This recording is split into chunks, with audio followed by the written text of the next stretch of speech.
ಏಳರಂದು ಧರ್ಮರಾಯ ಹೂವಿನ ಕರಗ ಮಹೋತ್ಸವ ನಡೆಯಲಿದ್ದು, ಕಳೆದ 62 ವರ್ಷಗಳಿಂದ ಸತತವಾಗಿ ಕರಗ ಮಹೋತ್ಸವ ಆಚರಿಸಿಕೊಂಡು ಬರಲಾಗುತ್ತಿದೆ. ಪ್ರಸ್ತುತ ಸಾಲಿನಲ್ಲಿ 62ನೇ ವರ್ಷದ ಕರಗ ಮಹೋತ್ಸವ ನಡೆಯಲಿದ್ದು, ಕರಗಕ್ಕೂ ಮೊದಲು ನಡೆಯಬೇಕಾದ ಧಾರ್ಮಿಕ ಕಾರ್ಯಕ್ರಮಗಳಿಗೆ ಇಂದು ಚಾಲನೆ ನೀಡಲಾಯಿತು. ಮೇ 11ರಂದು ಹೂವಿನ ಕರಗ ನಡೆಯಲಿರುವ ಪ್ರಯುಕ್ತ ಇಂದು ಬೆಳಗ್ಗೆ ಶ್ರೀ ಗಣಪತಿ ಹೋಮ ನಡೆಸಲಾಯಿತು.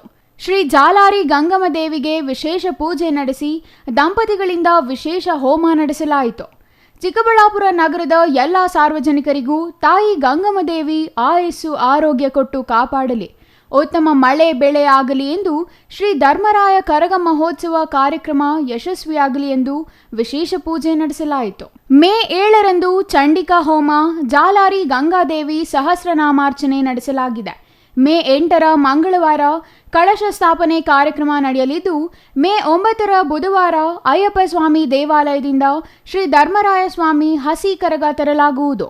ಮೇ 10ರಂದು ಗಂಗಾದೇವಿ ಜಾತ್ರಾ ಮಹೋತ್ಸವ, ಧರ್ಮರಾಯರ ಸಪ್ತ ಕಳಸ ಕರಗ ನಡೆಯಲಿದೆ. ಪ್ರಸ್ತುತ ನಾಡನ್ನು ಕಾಡುತ್ತಿರುವ ಬರದಿಂದ ಮುಕ್ತಿ ಪಡೆದು ಮಳೆ ಬೆಳೆಯೊಂದಿಗೆ ಸಮೃದ್ಧವಾದ ಜೀವನ ನಡೆಸಲೆಂದು ಹಾರೈಸಿ ಇಂದು ಗಂಗಮಾಂಬ ದೇವಿಗೆ ವಿಶೇಷ ಹೋಮ ಪೂಜೆಗಳನ್ನು ನಡೆಸಲಾಯಿತು.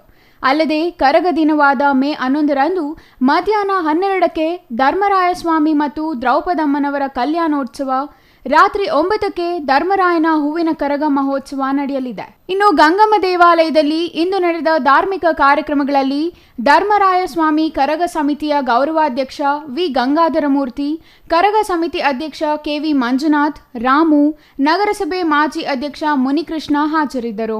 Jangalahalli Ashwath, CTV news, Chikkaballapur.